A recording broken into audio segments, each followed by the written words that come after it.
እኔ ኦሮሞ ነኝ፣ ምንም ችግር የለው።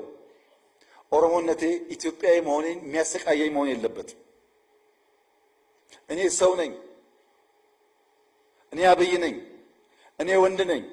እነዚህ ማንነቶችን አስታርቄ መጓዝ የሚችል መሆን መቻል ይኖርብኛል።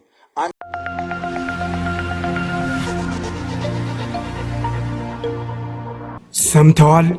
አየር ጤና አደባባይ አጠገብ ወደ ቤተልና ዓለም ባንክ በሚወስደው ዋና መንገድ ዳር ከ500 በላይ አፓርታማ ቤቶችና የንግድ ሱቆች ግንባታው ተጀምሯል።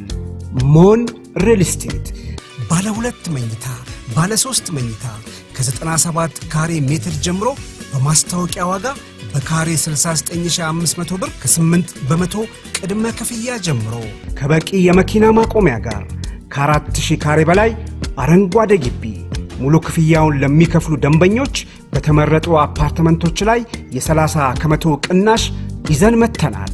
ይፍጠኑ፣ ዛሬውኑ ይግዙ። እጅግ ማራኪ ዋጋ፣ ምቹ ያከፋፈል ስርዓት። የኢትዮጵያን ምስል በራሳቸው መንገድ ስለሚቀርጹና ግራ ስለሚያጋቡ ትውልዱ ኢትዮጵያ ምን አይነት መልክና ቅርጽ ይኑራት የሚለውን ጥያቄ ያነሳል። ሁለተኛ፣ መንግስትስ ምን ይምሰል? የመንግስት አስተዳደር ስርዓት ምን ቢሆን ነው ህዝቦች በሰላም በጋራ በትብብር መኖር መበልጸግ የሚችሉት? ሶስተኛ፣ ትውልዱ ራሱ ምን ይምሰል? ልንገነባ የምንፈልገው ትውልድ ምን አይነት ነው? እየፈጠርን ያለነው ትውልድ ግለሰባዊ፣ ማህበረሰባዊ፣ ሀገራዊ፣ አህጉራዊ፣ ሉላዊ ማንነቱ ምን ይመስላል? እነዚህን ጥያቄዎች መመለስ ግድ ይላል። የመጀመሪያው እዚህ ባለን ሰዎች የተሟላ ግንዛቤ ሊያዝበት የሚገባው ነገር ኢትዮጵያ ህብረ ብሔራዊ አንድነት ያለባት ሀገር ካልሆነች በቀር ሰላማዊና ልማታዊ ጉዞ ማድረግ አይቻልም። ህብረ ብሔራዊ አንድነት ያለበት ሲባል አንደኛ አስተዳደሩ እውነተኛ ፌዴራሊዝም የሚተገብር መሆን አለበት። እያንዳንዱ ክልል በህግ በተሰጠው ስልጣን ለሰላም፣ ለልማት፣ ለብልጽግና ካለ ጣልቃ ገብነት የሚተጋ መሆን አለበት። ምን እስኪሆን? የኢትዮጵያን ኤግዚስተንስ ጥያቄ እስከሚያነሳ ድረስ። ሁለተኛ ቋንቋ ብዝሃ ልሳን የሚያስተናግድ መሆን አለበት። መልታይ ቋንቋ ተናጋሪዎች ባሉበት ሀገር ውስጥ እነዛን ኤምብሬስ ማድረግ ካልቻል በጋራ መቀጠል ያስቸግራል። 2-3 ቋንቋ መልመድ ጠቀሜታውን ቅድም አንስቼላችኋል። ሶስተኛ ማንነቶች ብዝሃ ማንነት የሚያቅፍ መሆን አለበት። ስለዚህ ህብረ ብሔራዊነት ስንል አስተዳደሩ፣ ቋንቋው፣ ማንነቱ ኢንክሉሲቭ መሆን አለበት ነው። የወንድማማችነት እሴት ሲባልስ ሌላውን እንደራሱ የሚመለከት ብሔርና ሀገራዊ ብሔርተኝነትን ማስታረቅ የሚችል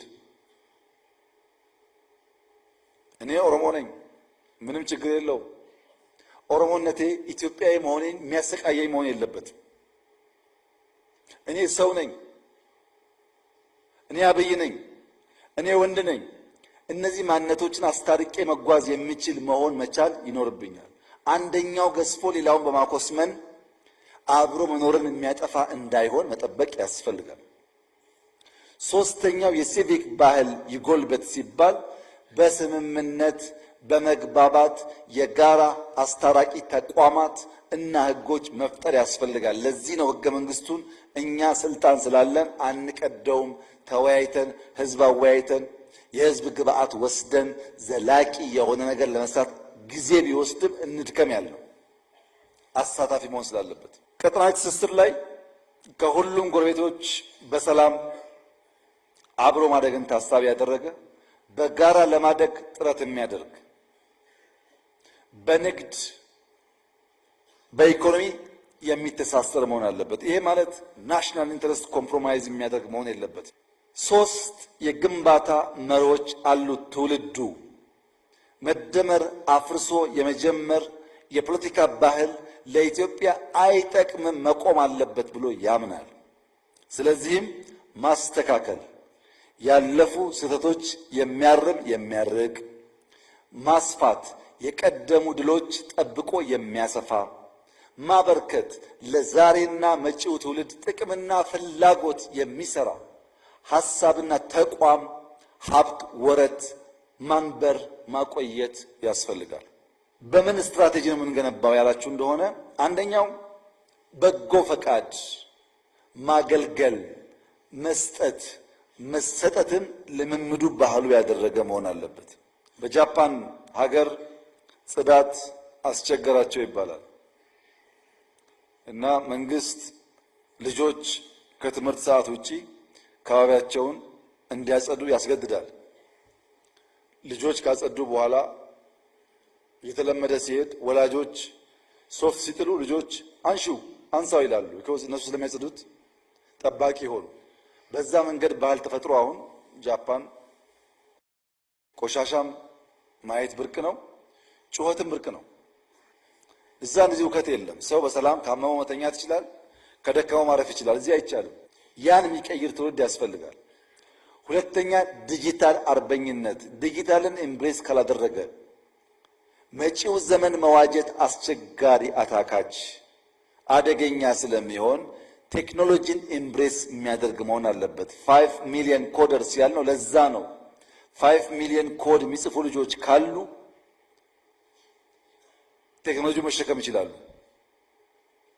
ቢኮዝ ከ5% ያላነሰ ሰው ኮድ የሚጽፍ አለን ማለት ነው።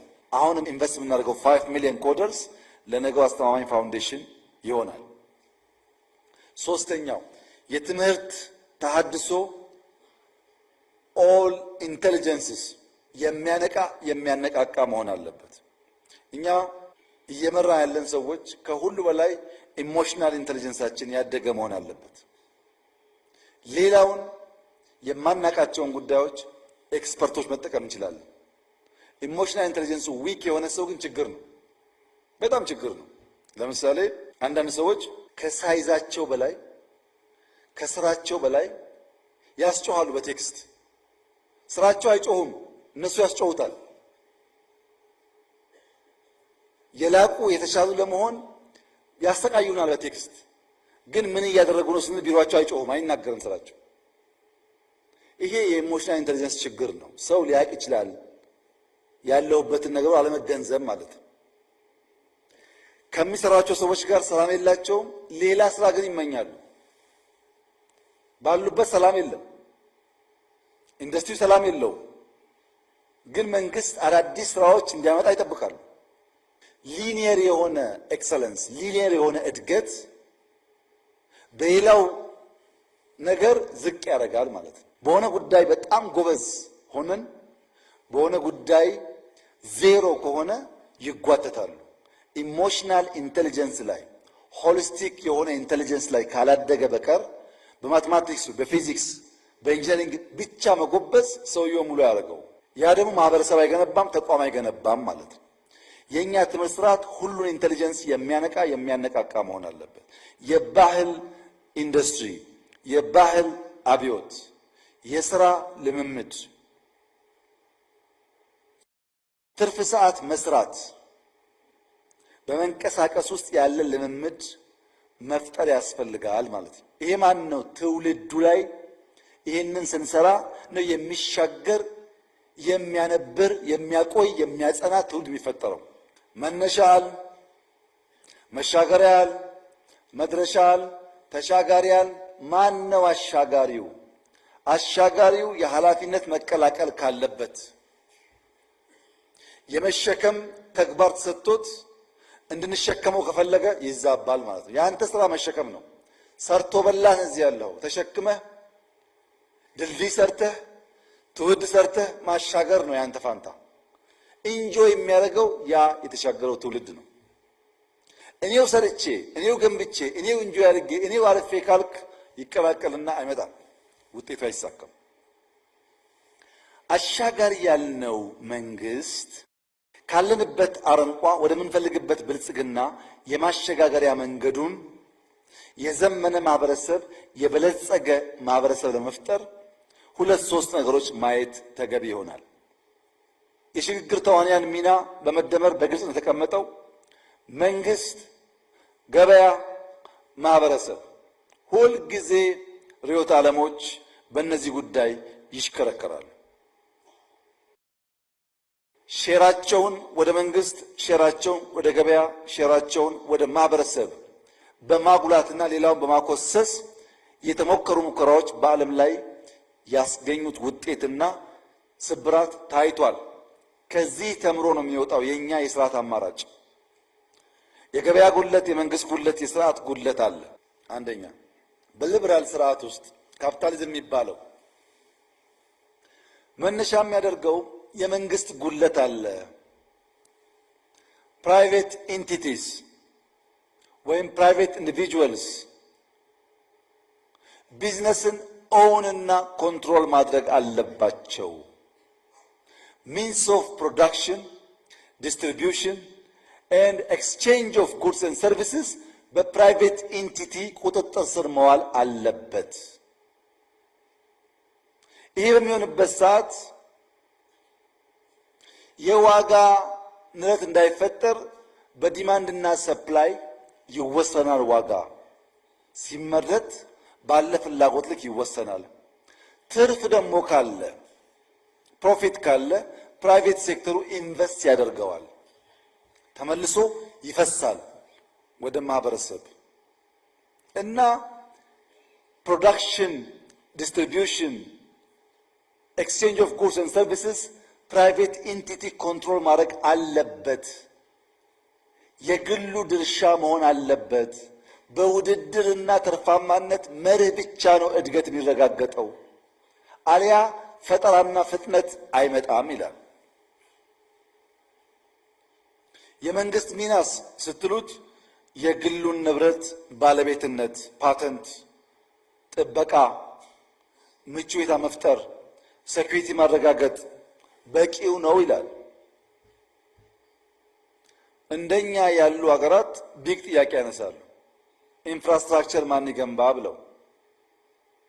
ለምሳሌ ከጓንዙ እስከ ጅቡቲ ያለ አንድ ካርጎ ከቻይና እስከ ጅቡቲ ፖርት የሚደርስበት ዋጋና ከጅቡቲ ፖርት አሶሳ፣ ከጅቡቲ ጋምቤላ የሚደርስበት ዋጋ እኩል አይደለም። ከጅቡቲ ጋምቤላ በጣም ውድ ነው። ስንት ዓለም አቋርጦ የመጣው ካርጎ እኛ ጋር ከደረሰ በኋላ ከአንድ ጫፍ አንድ ጫፍ ለመሄድ ዋጋው በጣም ውድ ነው። ለምን?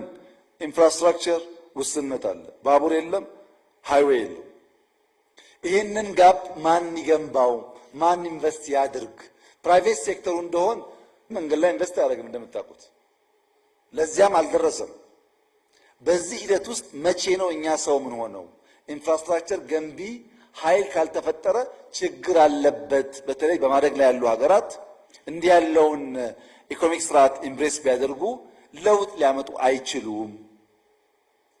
የጠቀማቸው አሉ ከነንከኑ። ያም ቢሆን ጥቂቶቹን በጣም ሀብታም አድርጎ ብዙዎቹን አዳክሟል። ወደኛ ሲመጣ ግን ክፍተቱ ይበዛል ይሉና ሁለተኛው ደግሞ የለም መንግስት መር መሆን አለበት። የገበያ ጉድለት አለ። የግሉ ዘርፍ ትርፍ ብቻ ያግበሰብሳል። ስግብግብ ነው። ስግብግብ ስለሆነ ትርፍ ብቻ ስለሚያስብ ፍትሐዊነት አይረጋገጥም ይላል። ስለዚህ መንግስት የልማት አቅሞችን መቆጣጠር አለበት።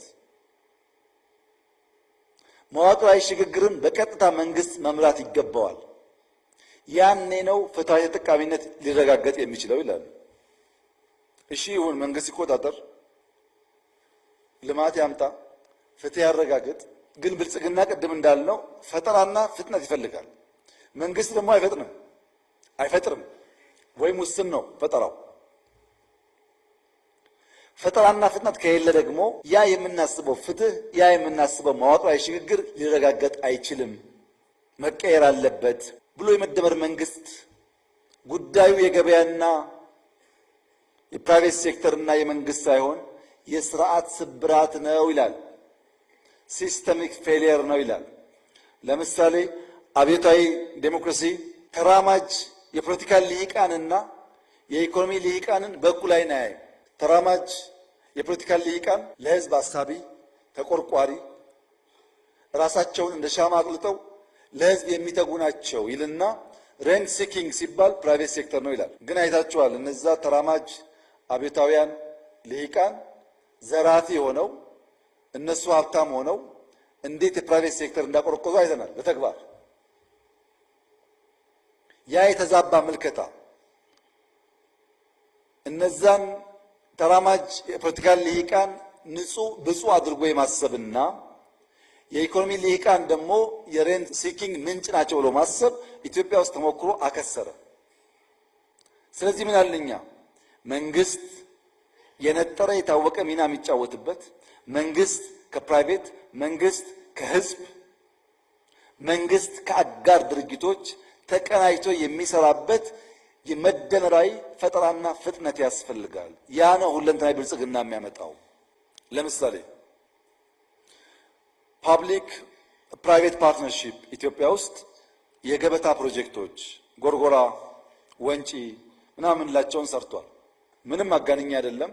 እስካሁን በዞርኩበት ዓለም ጎርጎራን የሚያክል ጥራትም ግዝፈትም ያለው ሪዞርት አይቻላል። ለምሳሌ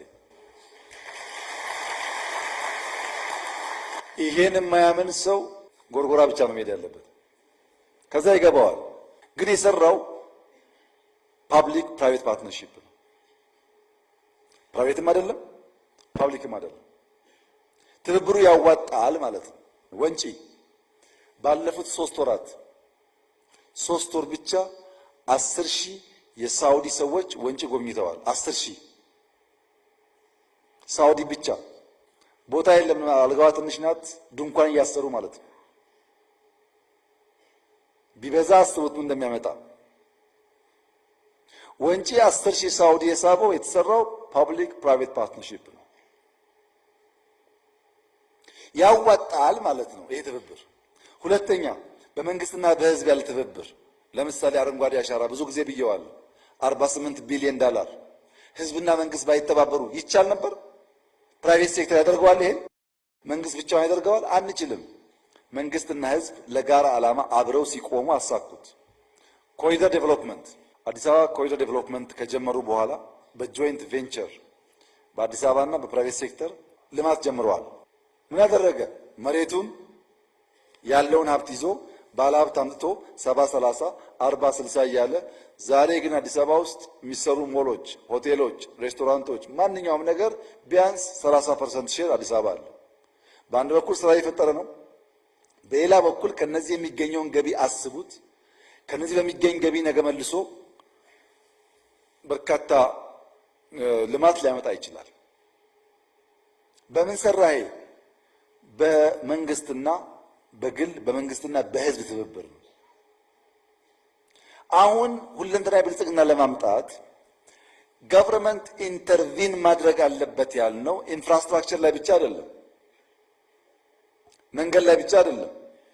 ለምሳሌ ኢንሳና ኤአይ ሰመር ኮርስ ብለው ወደ 1000 የሚጠጋ ተማሪ ሁለቱ ክረምት ወስደው አስተምረው ሰርቲፋይድ አድርገው ያወጣሉ በነፃ። አሁን ደግሞ ሁለቱም ስታርታፕ ቢልዲንግ አላቸው። ኤአይ ውስጥ የመንግስት ቢሮ አለ፣ ከጎኑ ደግሞ የስታርታፕ ቢሮ አለ። G+4 G+5 የሚሆን ትንሽዬ ህንፃ ገንብተው ኮምፒውተር፣ ወንበር፣ ኤቭሪቲንግ ዋይፋይ አዘጋጅተው ተማሪ አወዳድረው ከነ ሐሳቡ መጥቶ 3 ወር 4 ወር ተቀምጦ እነሱ ጋር 1 ብር ሳይከፍል ለቢሮ ለኢንተርኔት ሳይከፍል ፕሮጀክቱን እየሰራ ከፕራይቬት ሴክተር ጋር አያይዘውት ማሽሩም እያደረጉ እያባዙ ያወጡታል። መንግስት በራሱ ገንዘብ በራሱ ስፔስ በራሱ ጊዜ አዳጊ ትውልድን መልምሎ አስተምሮ አብቅቶ ከኢንዱስትሪ ጋር አስተሳስሮ ማውጣት መቻል ልክ መንገድ እንደመስራት ያለ ኢንተርቬንሽን ነው። እንዲህ ያለውን ሁለንተናዊ ብልጽግና ሊያረጋግጥ የሚችል መደመራዊ ፈጠራና ፍጥነት እናረጋግጥ ነው። የስታርታፕ ኮንሰፕት በጣም ከፍ ያለ ሀሳብ ነው። ቢሮ ሰርተህ ኮምፒውተር አዘጋጅተህ ጎበዝ ወጣት ታዳጊ አምጥተህ አሰልጥነህ ፕሮጀክት አሰርተህ ጋይድ አድርገህ ፕሮጀክቱን ደግሞ ማርኬት እንዲወስድ አገናኝተህ ከባለ ሀብት ጋር ስራ እንዲፈጥር አድርገህ መውለድ ብዙ በአፍሪካ ምድር የተለመደ ልምምድ አይደለም።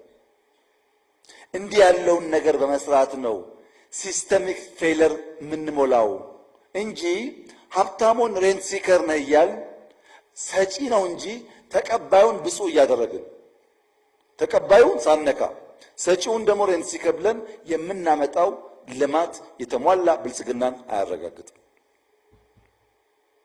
በነገራችን ላይ እነዛ ተራማጅ ፖለቲካል ልሂቃን የተባሉ ሰዎች በጣም ሀብታሙ ኢንዲቪጁዋልስ ሀብታሞች ቢታዩ እነሱ ናቸው። በዱባይ በአዲስ አበባ በምናምን በጣም ሀብታሞች እነሱ ናቸው። የተዛባ ምልከታ ነበር። ውጤቱም የፈረሰ ነው፣ የከሰረ ነው። ከዚያ ወጥተን በእኛም በእነሱም ያለውን ሲስተሚክ ፌሊየር ለይተን በሲስተም በቴክኖሎጂ አግዘን ጋፕ እዚህም እዛም እንዳለ አምነን ብንሰራ ግን ልክ አዲስ አበባ እንዳደረገው within a few years 1.5 ትሪሊየን ጆይንት ቬንቸር ኢንቨስትመንት መሳብ እንችላለን ማለት ነው። እንዲህ ባለው መንገድ ነው የሽግግር ስርዓቱ የሚረጋገጠው። የመደመር ባህሪያትስ አንዱ የመደመር መንግስት ባህሪ ምናባዊ ጥልቀትና ከፍታ ነው። ስራን ጀምር ሲባል ይሄ ጉዳይማ አይሳካም፣ ሲሳካና ስናይ ደግሞ ማናግዞ ነው የሚለው ጥያቄ በብዙዎቻችን ጭንቅላት የሚመላለስበት ዋናው ምክንያት ሪሶርስን እንጂ ሶርስን ስለማናቅ ነው። የሶርስና የሪሶርስ ዝምድናን በትክክል ያልተረዳ ሰው የሚያገኘውን አንጡረ ሀብት፣ አንጡረ እውቀት፣ አንጡረ ጉልበት ደምሮ ፍሬ ሊያፈራ አይችልም። ሶርስ ማወቅ ያስፈልጋል። ሶርሱ ኔቸር ነው። ሪሶርስ ከዛ የሚቀዳ ነው። ሂውመን ሪሶርስ ሲባል የሂውመን ባለቤቱ ሶርሱ ኔቸር ነው። ማይኒንግ ሲባል ሶርሱ ኔቸር ነው። ማይኒንግ ከሶርስ የተቀዳ ሪሶርስ ነው። ብዙዎቻችን ሶርስን ሳናይ ሪሶርስ ከሪሶርስም የካፒታል ሪሶርስ ብቻ ስለምናይ ሌሎችን አናንቀንና ሳንሰን አሰናስለን የምናመጣውን ልማት ማሰብ አንችልም። ምናባዊ ጥልቀትና ከፍታ ያለበት ምክንያት መደመር አይዲያ ማለት ምን ማለት ነው? ስርወ ቃሉ የቃሉ መሰረት አይዲያ ማለት ቱ ሲ ማለት ነው። አይዲያ ማለት ማየት ማለት ነው። በኋላ አድጎ የተሰናሰለ ሐሳብ የሚለው ጥቂቷን ዘር ከማየት ተነስቶ የሚሰናሰል ሐሳብ ሆኖ ንድፍ ሆኖ የሚተላለፈው። ኢማጂኔሽን ማለት ምን ማለት ነው? ኢሜጅ ማለት እኮ ነው። ኢማጂን ማድረግ ኢሜጅ ከማድረግ ይመጣል። ከዚህ ቀደም በተደጋጋሚ እንዳሳውላችሁ የሌፍት ማይንዳችንና የራይት ማይንዳችን ስራ ለየቅል ነው። የሌፍቱ ኑሜሪክ አናሊሲስ ሊንግስቲክ ነው። ማድመጥ፣ መረዳት፣ መናገር የሌፍት ብሬናችን አካል ነው። በኢሜጅ ማየት ግን የቀኙ ነው። ኢማጂኔሽን በቀኝ ጭንቅላት የሚሰራ ነው። ቀኙን አደንዝዞ ግራውን ብቻ መጠቀም ወይም ግራውን አደንዝዞ በቀኙ ብቻ ማየት ሙሉ ብልጽግና አያመጣም። መሰናሰል አለበት። ምናባዊ እይታ በጊዜና በቦታ ያልተገደበ ተሻጋሪ ምልከታ ሊኖረን ይገባል። ጊዜ ሳይገድበን፣ ቦታ ሳይገድበን አርቀን አጥልቀን ማየት መቻል አለብን። ሶስት አጥሮች ተሻግረን ማየት ስንችል ነው ኢማጂኔሽን ውጤታማ የሚሆነው። አንደኛ የእውቀት አጥር፣ በእውቀት ውስንነት ሳንገደብ፣ የቦታ አጥር፣ የጊዜ አጥር ተሻግረን ማየት ስንችል ነገን አስበን ዛሬ ለመገንባት ያግዘናል። በጊዜ ክፍልፋይ ውስጥ ተጨባጩ ዛሬ ነው። የሚጨበጠው ዛሬ ነው። ስለ ትናንትና ማወቅ ይቻላል፣ ማጥናት ይቻላል፣ መለወጥ ግን አይቻልም። ትናንትናንም በሙሉ ማወቅ አይቻልም። የተጻፈው ብቻ ነው ያለው፣ ብዙ የቀሩ ጉዳዮች ስላሉ እሱንም መቀበል እንጂ መለወጥ አይቻልም። ነገ ደግሞ እምንተልመው እምንሰራው እምናስበው ነው እንጂ በተሟላ መንገድ ዲፋይን የምናደርገው አይደለም። ነገ አንኖን ስለሆነ በጊዜ ሽርፍራፊ ውስጥ የሚጨበጥ የሚዳሰስ የኔና የናንተ የሆነው አሁንና ዛሬ ነው። እሱም መጠቀም ስንችል ነው የተሻለ ነገ ልጆቻችን ሊኖራቸው የሚችለው። የጥልቀት ከፍታ፣ የማሰናሰል ከፍታ፣ ከችግር ባሻገር የመሆን ከፍታ ያስፈልጋል ማለት ነው።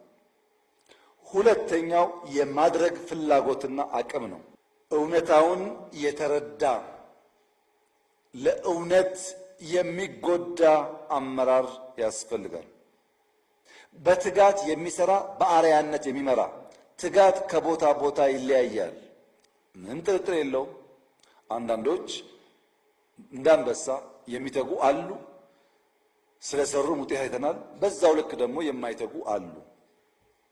ጀምሮ የሚፈጽም አልሞ የሚጨብጥ መሆን አለበት ባህሪያቱ። እንደ መንግስት የመደመር መንግስት ካሉት ባህሪያት አንዱ በአራቱ አይ የሚነሳው የመጀመሪያው አይ ኢንትረስት ነው። ለብልጽግና ለማደግ ለመለወጥ ፍላጎት አለ ወይ? ሁለተኛ ፍላጎት የወለደው አይዲያ አለ ወይ?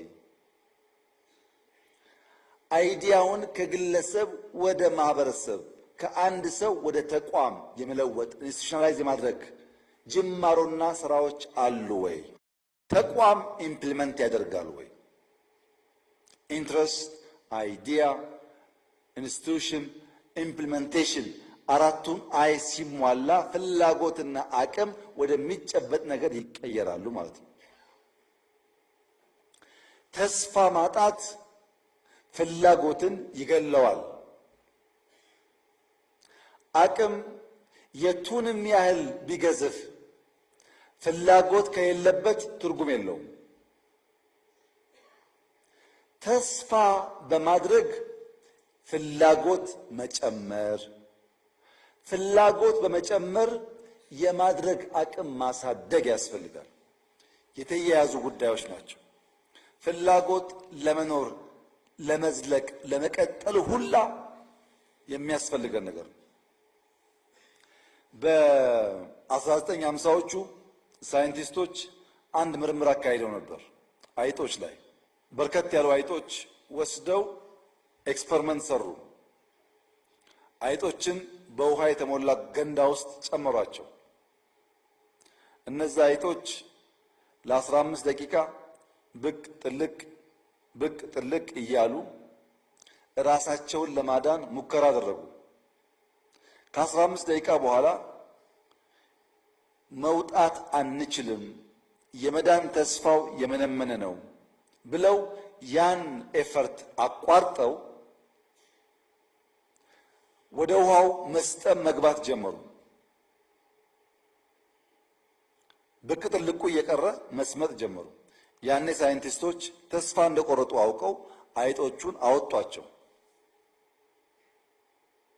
ከተወሰነ ጊዜ ቆይታ በኋላ ሁለተኛ ጊዜ በመሰል ገንዳ ውስጥ አስገቧቸው። እነዛ 15 ደቂቃ ሞክረው ተስፋ ቆርጠው የተው አይጦች በሁለተኛው ሙከራ 60 ሰዓታት እየወጡ እየገቡ ራሳቸውን ለማዳን ሙከራ አደረጉ። ስንት እጥፍ? 240 እጥፍ ቀድሞ ከነበረው ሙከራ ሞከሩ። ለምን? ባለፈው ሞክረው ስለዳኑ መዳን ይቻል ይሆናል ብለው ስላመኑ ከ15 ደቂቃ ወደ 60 ሰዓት አሳደጉት። ለምን? ተስፋ ስለያዙ። ይሄ ሳይንሳዊ ሙከራ ነው፣ ኤክስፐሪመንት ነው። ተስፋ ያለው ሰው፣ የሚሞክር ሰው፣ የሚተጋ ሰው፣ ነገን አርቆ የሚያይ ሰው የላቀ ውጤት ሊያመጣ ይቻለዋል።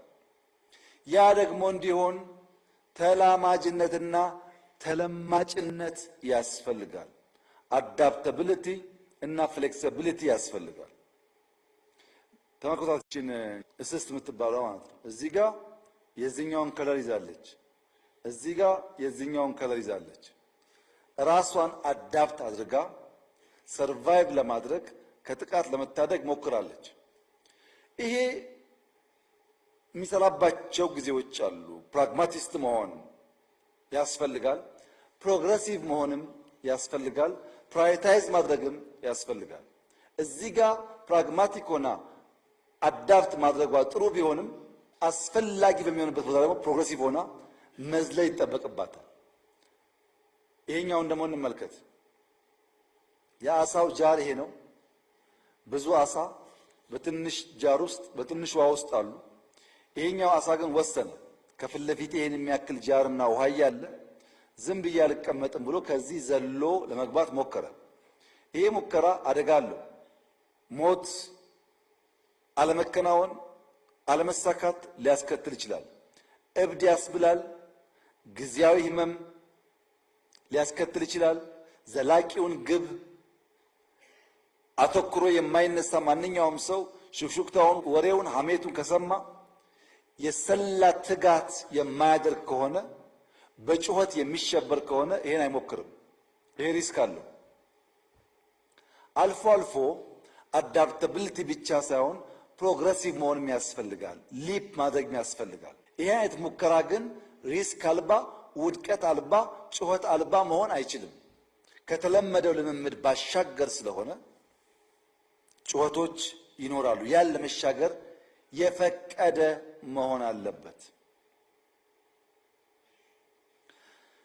የሽግግር ትስስር በመደመር መንግስት ውስጥ ሶስት ጉዳዮች ላይ ያጠነጥናል። አንደኛው መንደርደሪያ፣ ሁለተኛው መሻገሪያ፣ ሶስተኛው መስፈንጠሪያ ነው። መንደርደሪያው አቅምን ከችግር ማላቀቅ ነው። ችግርን ከአቅም ከእድል ማላቀቅ መንደርደሪያ ነው። መሸጋገሪያው መደላድል መሰረት መጣል ነው። መስፈንጠሪያው ማሳለጥና ማሳሰር ነው። ሰሞኑን ያያቸዋቸውን ሰብጀክቶች አንድ በአንድ ስናይ ከተማና ግብርና መንደርደሪያ ናቸው። አቅምን ከችግር ማላቀቂያ ናቸው። ቱሪዝምና ማዕድን መሸጋገሪያ ናቸው። መደላድል የሚፈጥሩ መሰረት የሚጥሉ ናቸው። ኢንዱስትሪ መስፈንጠሪያ ነው። ዲጂታል የሚያስተሳሰር ነው። በጉብኝታችሁ ግብርና አይታችኋል፣ ከተማ አይታችኋል፣ በተወሰነ ቱሪዝም አይታችኋል፣ ኢንዱስትሪ አይታችኋል፣ ዲጂታል አይታችኋል። ለምን? መንደርደሪያ፣ መሻገሪያ፣ መስፈንጠሪያ፣ ማስተሳሰሪያ ሴክተሮቻችንን በድምር መገንዘብ እንድትችሉ ነው። አንድ በአንድ እንይ። ግብርና አንደኛ በአዲስ እይታ መምራት፣ የአመራሩን ሙሉ እገዛ መስጠት፣ የግሉን ዘርፍ ማሳተፍ፣ ማህበረሰቡን ባለቤት አድርጎ የስራው አካል ማድረግ ያስፈልጋል። ለምን? ግብርና አዳጊ ሟች ነው። ምርታማነት እየጨመረ ነገር ግን በእኛ ኢኮኖሚክ እድገት ውስጥ ያለው ድርሻ እየቀነሰ ነው የሚሄደው። እኛ ግብርናን እንደ አንድ መነሻ ሴክተር የወሰድነው አቅሙን ገና አሟጠን አልተጠቀምንበትም። ስለዚህ ከተረጂነት ወደ አምራችነት መቀየር አለብን። ያን ለማድረግ መሬቱ፣ ውሃው፣ ጉልበቱ አለ፣ ምርምሩ አለ፣ ሙከራዎች አሉ። በርትተን ብንሰራ ተረጂነት ታሪክ፣ አምራችነት የኛ የነገ መገለጫ መሆን ይችላል። ለዚህ ደግሞ የገጠር ሽግግር እናረጋግጥ።